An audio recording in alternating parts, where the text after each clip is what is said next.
Morning everyone. Today we're going to talk about something different. Different means we're going to talk about Google Analytics 4 today.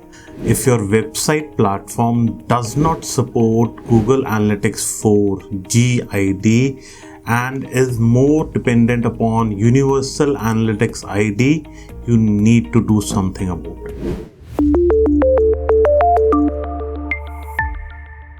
As already conveyed, if your website platform does not support GA4, then you can tag your site using custom HTML from your website builder.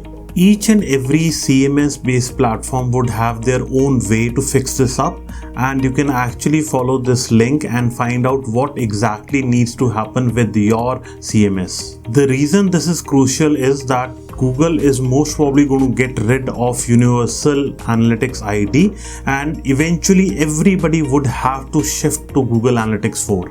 In case you're not able to set up Google Analytics 4, you should get in touch with the support of your CMS. I'm sure they'll be able to figure out and provide a solution to fix it up. Although you are able to set up your site by pasting the Google tag snippet manually into your platform's custom HTML field, it's better if your platform provides native support and accepts GID. Native support would ensure that you get the benefits of any analytics related improvements that your platform may provide in the future.